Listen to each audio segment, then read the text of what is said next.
We are back once again with WWF 2001, also known as the WCW Invasion. Now, over the last couple of weeks, we have seen names like Hugh Morris and Shawn Stasiak and Chavo Guerrero compete in the ring on Monday Night Raw. And also we saw, let's go back and check, the appearance of,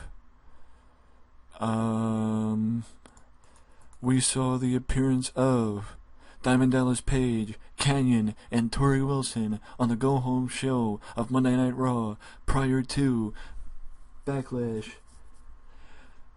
And the question still remains, why were DDP, Kanyon, and Tori Wilson at Raw in the TD Bank Garden Arena? I really gotta stop having Raw and SmackDown in the same places. I really got to. Whatever.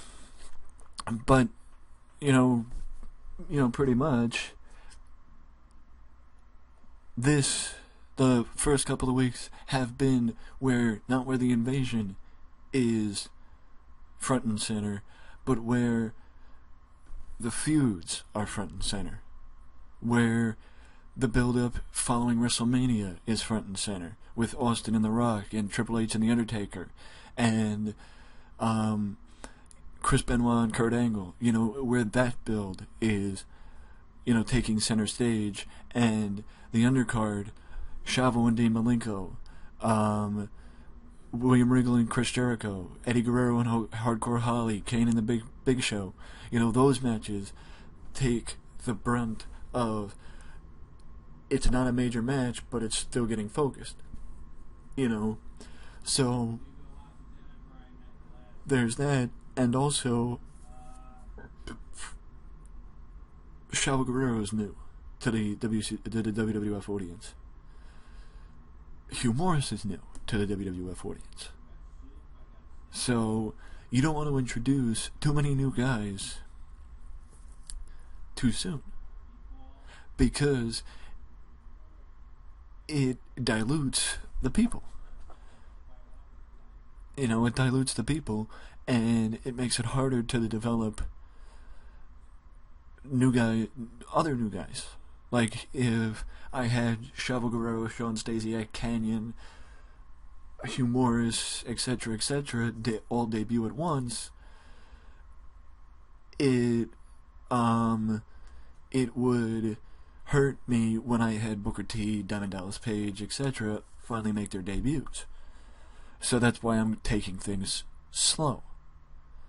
And you may not agree with it, but taking things slow and letting it burn slower allows some people to change the perception of a Chavo Guerrero or a Hugh Morris, where, they might have come from WCW, but they don't suck. You know what I mean? So, with the explanation aside, now let's move to the opening match of the show, and it is Edge and Christian defending the tag team titles against the Dudley Boys, with Edge and Christian getting the victory over Bubba Ray and Devon in an 82. Wow. And if the match didn't lack psychology, then we would have gotten even better. An even better rating. Wow. Holy moly. Jeez, I did not expect this.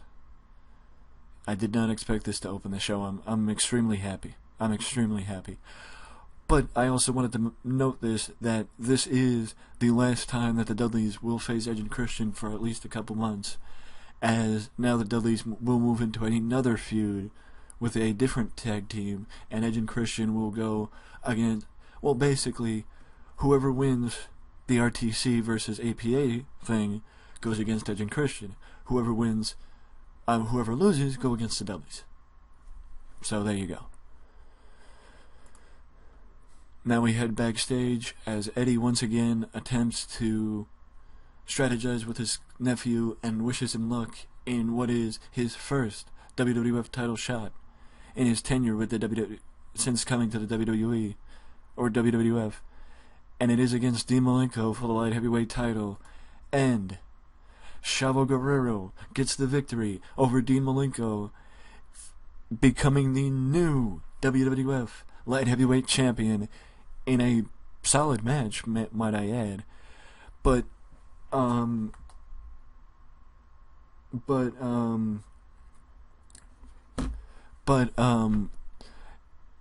it really, how do I put this?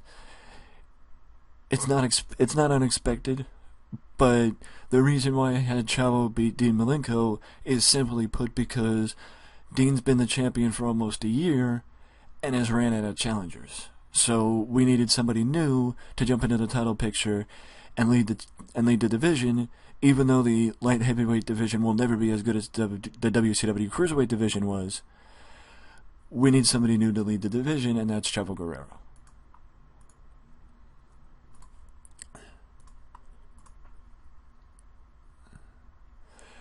So, with that being the case, Chavo Guerrero, I am aware that in real life, Mike Awesome became the first WCW star to win a WWF title, that being the hardcore title, but Chavo Guerrero, in this, becomes the first WCW star to win a WWF title. Because either way, the hardcore title and the light heavyweight title both don't mean much, but it's still an achievement for a WCW guy to hold a WWF title.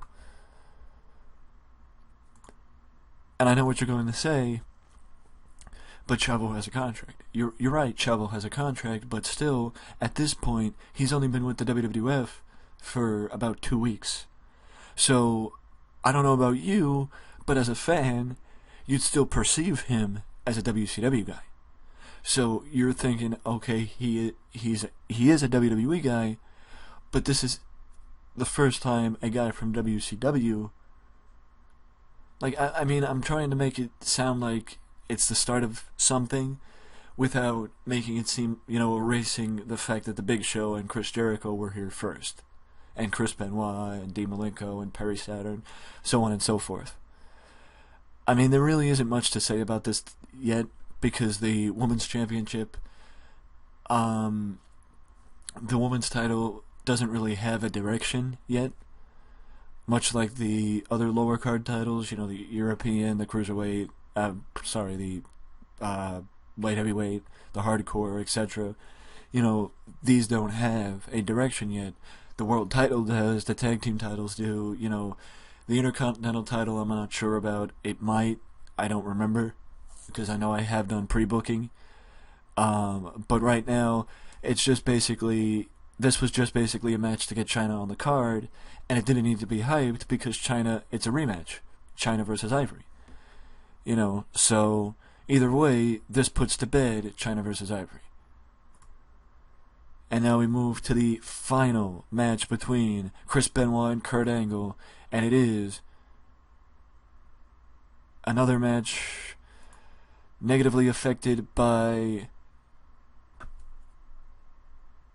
announcing quality, and also apparently put on me for the fact that the game believes that Kurt Angle should have won. I disagree that Kurt Angle shouldn't have won, and I think Kurt Angle shouldn't have won, just because of the fact that, well, do I really want to have Triple H versus Steve Austin? Do I really want to have The Undertaker versus Steve? Okay, that's a little bit more open. But that would mean having Triple H come up short against The Undertaker in 2 pay-per-views. I don't know if I want to do that. So that's why I chose to have Chris Benoit win, because now this is going to this could open the door for Benoit to earn a championship title shot against Steve Austin or The Rock, whoever I had win. So, that's my motive behind it. It's about the fact that I need credible baby faces to verse a heel champion. Fine, Austin won. Fine. You know, that's why I had Benoit win. You know, so there you go. Speaking of spoiling a match, I know I may have spoiled it earlier, but either way, the APA beat the right to censor. The reason why I didn't want to put forth a different tag team or find a different tag team partner for the APA is because I just wanted to end the feud and move both teams in a different direction. And with the fact that the tag team title picture is wide open now, it'd be perfect for the APA to jump in the tag team title picture. And that means that the right to censor are going to be the ones who challenge Devon and Bubba. So there you go. And yes, this means that you will be seeing the debut of a ECW superstar. Or I think it might have been the debut, to help Bubba Ray and Devon with the RTC problem. But now, without even me announcing it, you know that the APA will face Edge and Christian next month for the tag team titles. Benoit will likely face Steve Austin, and the RTC will face the Dudleys in some form or fashion next month as well. So, you know, we're at this pay-per-view, and we're already talking about next pay-per-view because the matches are coming together. Speaking of the matches, Chris Jericho won the Intercontinental title. Retained the Intercontinental title. And I'll just say this, that I'm not sure, but I think because of his in-ring performance, that being William Regal's, you know, and it being under an 80, that negatively affected the match as far as not having the match get as high as it could have. But either way, Chris Jericho is still the Intercontinental Champion. Now we move forward once again as Eddie Guerrero faces Hardcore Holly for the European title, and much like the previous match, Eddie Guerrero retains the European title. All the titles are on the line tonight. Hardcore, Tag Team, Women's, you know, and thus far, out of the, I want to say 6 title matches, 1 title has changed hands. Or 7 title matches, rather. 1 title has changed hands, and that is the light heavyweight title, with Chavo Guerrero being the new light heavyweight champion.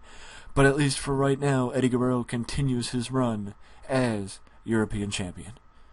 And the good news is, nothing came up at Eddie being under any sort of influence in the match, because it did come up when Eddie won the title, if you remember, and I was going to have Eddie drop the title soon after because of it, but now I don't know.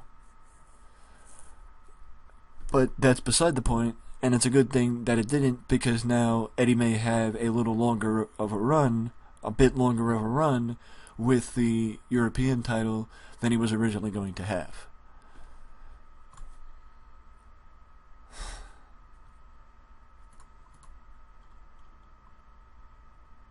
Lack of being associated with a hot storyline. Low heat on Triple H and The Undertaker, and low for experience with the announcers. So that all negatively affected the match, when this match probably should have gotten in the upper 90s, but it didn't.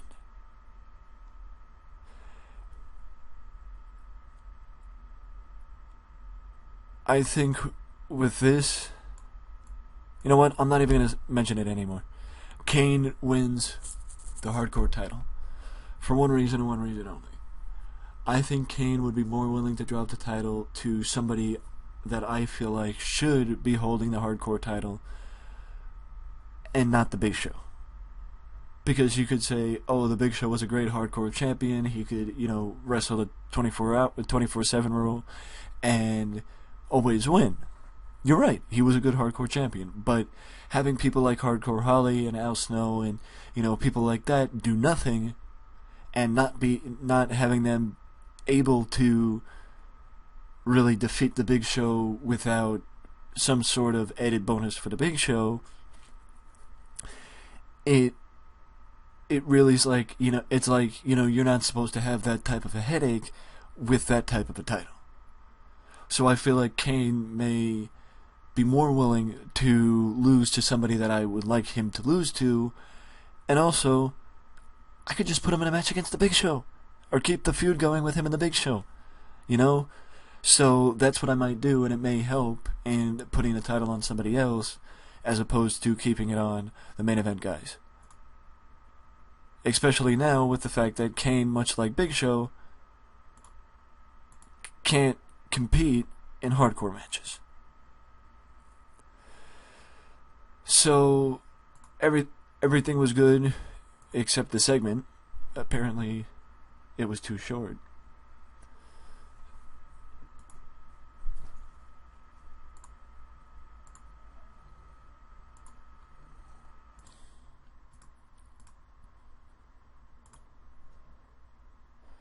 So, apparently, even at the amount of time that I gave it, which I think I gave it about 5 minutes, it's still not long enough. But I got an 87, so I'm happy. 84 with The Rock and Austin. A hype video building up the last 2 months of their feud. 86 with Austin, hyping up the match. 95, baby! 95! Finally, pardon my French, but a fucking match did good. A fucking match did as good as it should have. Finally, a fucking match did as good as it should have.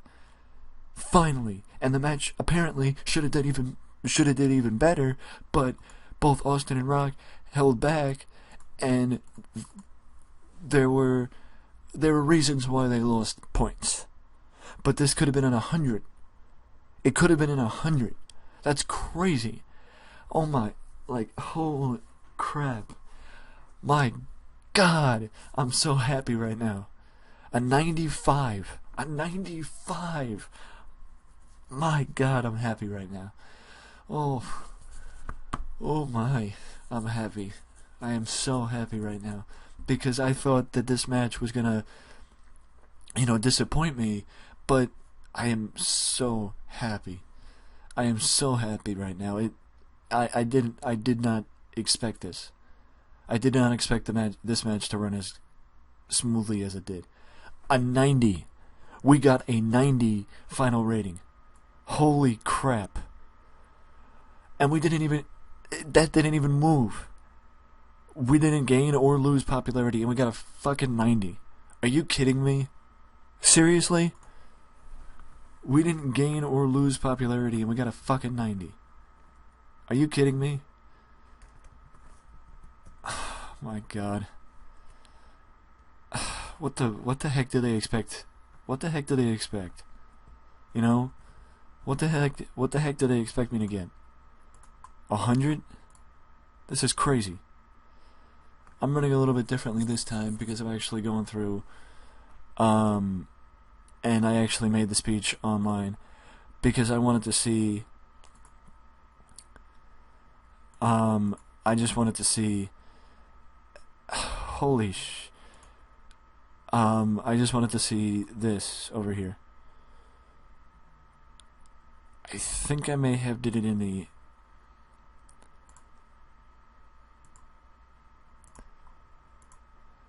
yeah, that's why.